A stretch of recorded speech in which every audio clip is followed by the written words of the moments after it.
Welcome to another post-game media edition of Talking Hoosier Baseball. I'm Carl James. Today is Sunday, April 3rd, 2022.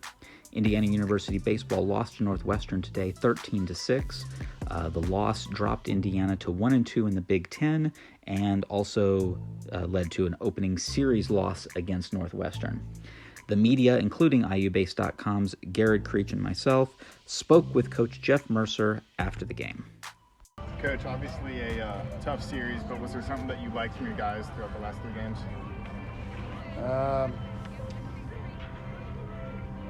I thought for the most part, offensively we were fine.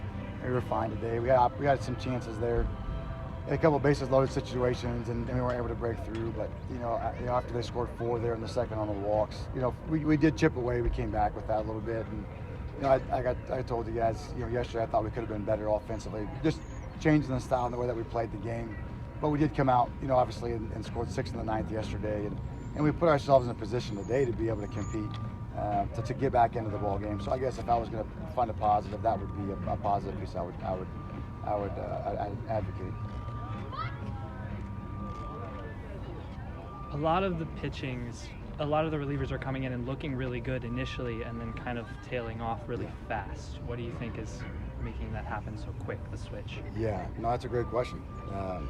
I think it's probably some fear. You get out there, you come out of the pen, and your stuff's good, and you're locating your pitches, and you have time to go sit down and think about it a little bit, and then all of a sudden, doubt starts to creep in your mind, and all of a sudden you don't land an off-speed pitch, and when you stop landing off-speed pitches, the fastball gets hit. Everyone's fastball gets hit when you don't land off-speed pitches along with it. So I would say that, and I would say it's a bit of doubt, and the inability to continue to execute pitches throughout your entire outing. But it's not stuff though, right? The velocities aren't down, the stuff's not down.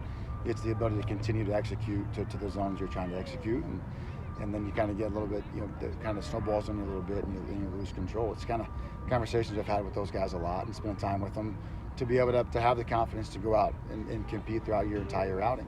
And that's something that we're going to have to find a solution for. Coach, you got a Big Ten conference series under your belt now, and you've got a midweek contest on Tuesday before rivalry weekend next weekend. Yeah. How are you guys planning to attack this week? Yeah, I haven't got my mind there yet, to be honest with you. It'll be one of those things where we'll have to use the entire staff and work our way through it to make sure we're in a position to go be competitive this weekend and continue to improve from there. Offensively, we'll I don't know if we'll give guys a little bit of a rest, but maybe get some different guys in different positions, kind of give them a blow a little bit. The position guys we've rode them pretty hard throughout the course of the year. So I don't know, I've had a chance to really sit and think about it yet. Today was, you're trying to win a series today and spend the majority of your focus on that. So I'll spend some time tomorrow and try to make a good decision there. Are you? Go ahead. You go. Okay, sorry. It's okay. Ethan Odonnell was 3 of 5 today. What was the strategy to try to slow him down during the game? Yeah, anything. He's a great player. He is a great player. We tried to land off-speed pitches. He's going to really hit a fastball, can really manage it. And we tried to work the off-speed pitch, but you fall behind there. Like there in the 9th, we don't land the off-speed. We're trying to get him to hit a slider, and you fall behind, and you get in a count where he's going to be able to sit on the fastball, and he's going to hit it hard. He's a really good player. So the ability to execute fastballs in and then be able to throw an off-speed in the zone off of that is going to allow you to manage a really good hitter. You're never going to control him, right? You're never going to shut down a kid that's an All-American. You're not going to shut him down, but can you manage him? Can you control him? And to where he can limit the damage a little bit. And that's what you're trying to do. Just limit the damage that he's able to impose, and we didn't do a good enough job of that this weekend. Are you at all worried going forward? Sundays, obviously, you have to piece together right now. You haven't found a third starter, really. Yeah. Some Big Ten teams have that. Northwestern doesn't, which has made it for a relatively even game, but other teams might be able to throw one guy out there. You right now are piecing it together. Does that worry you on your ability to compete on Sundays moving forward, especially if the staff doesn't piece together as well like it did today? I mean, I think anytime you prefer to have a third starter, a tried and sure third starter. Right now, we obviously don't have one.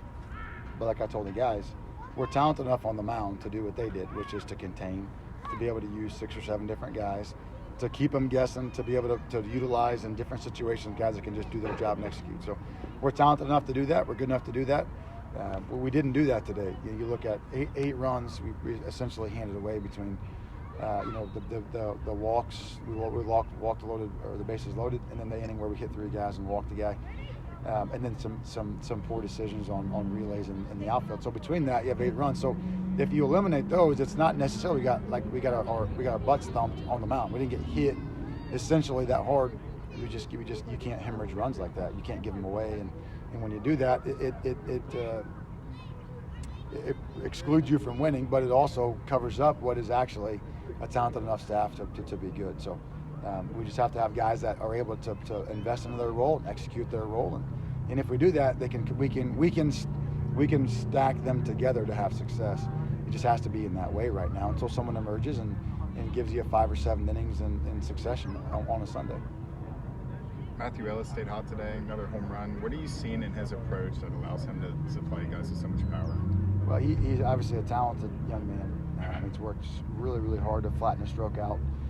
The hard part for Matt a little bit is he gets pitched incredibly well, right? He doesn't get a lot of pitches to hit, and that's difficult. That's a difficult mindset. Matt and I talked about that last night.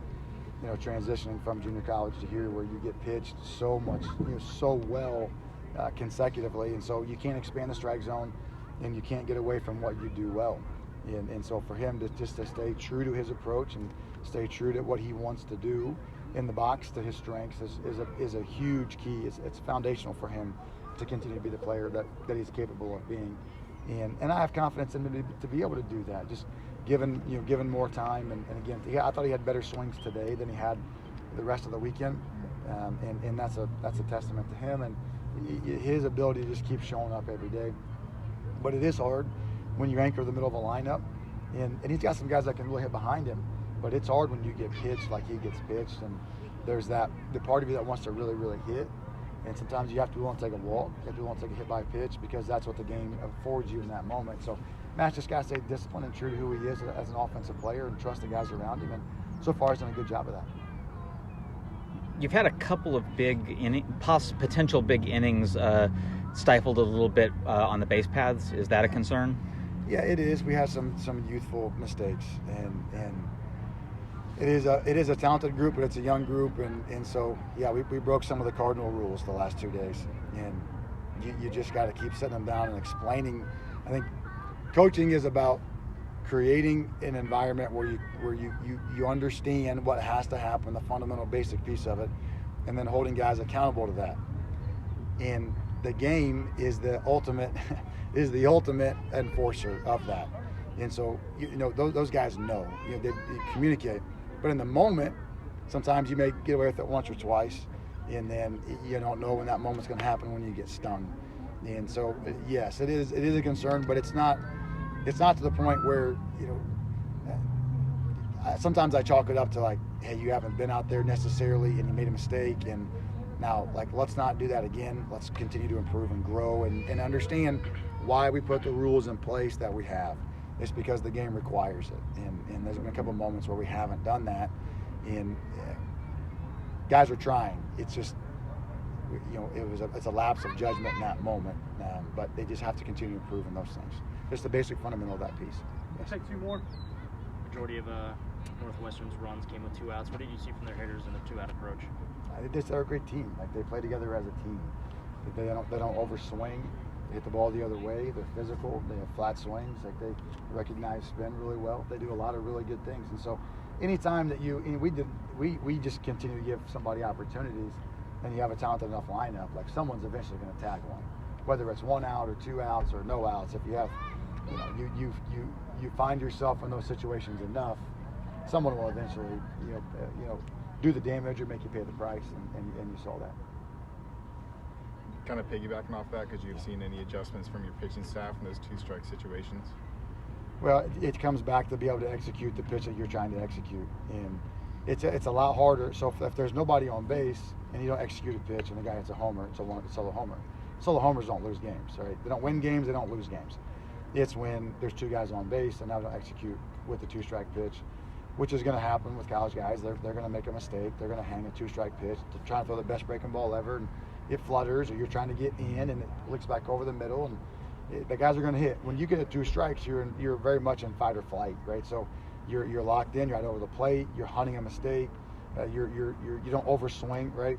You don't try to do too much. You're trying to make contact, and so it doesn't hurt you as much unless you've put guys on base. And now that damage, a 2 or 3 run homers is a lot more impactful than a solo shot. So, or a base hit, right? You give up a base hit with 2 strikes. That's not good, obviously, but when there's clutter on the bases, it's a big deal, and that's what I see with those guys.